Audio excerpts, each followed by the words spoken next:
بسم الله والصلاة والسلام على رسول الله. واش راكم البنات؟ واش راسكم لاباس وتكون صحتكم جيده ان شاء الله يا ربي؟ يلقاكم هذا الفيديو في احسن الاحوال. قبل ما نبداو البنات الفيديو تاعنا تاع اليوم، ما نساوش نصليو ونسلموا على سيدنا محمد وعلى اله وصحبه وسلم تسليما. جيتكم اليوم البنات بطبق يعني جد زين بسيط، يعني تجي البنات الطبق هذا حنديرو معاكم اليوم يعني بنين بنين بنين ما شاء الله، يعني يصلح حتى العرضات كما كنتم تشوفوا. عندي هنايا لي كويس، عندي زوج كما تقدروا يعني تستعملوا الاجنحه هذه البنات. عندي هنايا لي زيبيس، عندي هنا مغرفه صغيره تاع موطارد، مغرفه صغيره فلفل الكحل، التوابل تاع الشاورما او الدجاج، عندي كمون وملح، عكريحه، سنينه ثوم، مغرفه صغيره تاع طماطم مصبره، مغرفه صغيره فقط تهريسه للبنه، باش الماكله تاعنا صامته. وعندي هنايا حبه تاع بصل تكون كبيره. شوفوا البنات هنا يا ربي، ونخلي فيها شويه تاع الماء. حنا نحتاج هنا البطاطا تاعنا هذه اللي حنديرها معكم اليوم، البطاطا بالدجاج، نحتاجو فيها شويه لاصوص ما تجيش ناشفه. وعندي هنا البنات حبه تاع طماطم فقط، يعني كنت قصيتها هكا على شكل دوائر. وعندنا هنايا ثاني الزيت. نروحوا هنا البنات اول مرحله نديروا الكويس تاعنا هكا البنات بيدخل فيهم هذيك التتبيله ولا الشرموله هذيك مليح بهذه الطريقه. هنا نسبق اول حاجه لي زيبيس، نحط كامل البنات هنا لي زيبيس تاعنا. عندي هنا الحبه تاع البصل اللي كنت مخليوها يعني يا ربي مليح، ولا ديروها يعني في المشوار ونخلطو مليح. هنا نضيف حوالي نصف كاس تاع الزيت ونخلط. سنينه ثوم ثانيه البنات. هنا البطاطا تاعنا اللي في الكوشه ولا بطاطا روطي ولا تحب بزاف يعني الثوم تجي بنينه. الكمون ثاني بتحيد فيها بنه على بنه هكا البنات. هنا نجيب لي كويس هكذا يعني ونتبلوه مليح.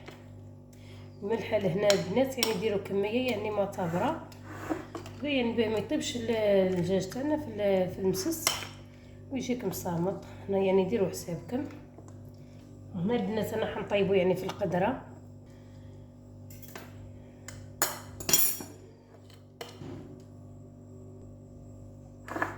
وهنا الطياب تاعها ثاني بنات ما يديش الوقت خلاص منكم. الدجاج يعني نعرفوه بلي سريع يعني في الطياب تاعو هكذا. تبلوه مليح. وهذه البنات من الاحسن يعني العمليه هذه كتجيو ديروها، يعني تخليوه حتى يعني مده ساعتين، يعني حتى تشوفوا يعني تبل مليح وتخلي مليح يعني في هذاك الدواء باش تجيكم يعني ماكله تاعكم بنينه. هنا البنات بعد ما كملت البطاطا كما كنتم تشوفوا غسلتها وقشرتها، يعني قصيتها بالشكل هذا كما يعني تقدروا تقصوها يعني اصابع بالطريقه هذه، تكون شويه هكا البنات بالشكل هذا، يعني لكم الاختيار. هنايا الكويس تاعنا هما البنات قاعدين يتبلوا. وهنا البنات هذا يعني الخلطه يعني اللي دارت لنا كما كنتم تشوفوا. هنا نجيب كميه نحطها فوق تبلوا هذه البطاطا، نحطوا فقط نصف الكميه هكذا ونتبلوا مليح هذيك البطاطا يعني البطاطا يعني ديرها على حساب افراد الاسره هكذا ونخلطوا مليح.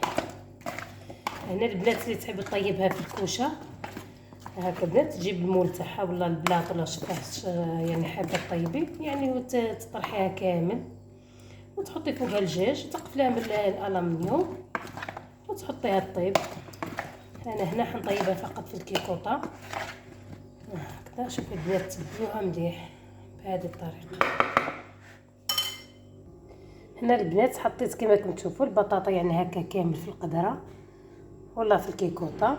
هنا نجيبو نحطو هكا البنات الكويس تاعنا هكا البنات كما كنتم تشوفوا. بعد يعني ما عدلت مليح هذيك الكويس تاعنا فوق البطاطا.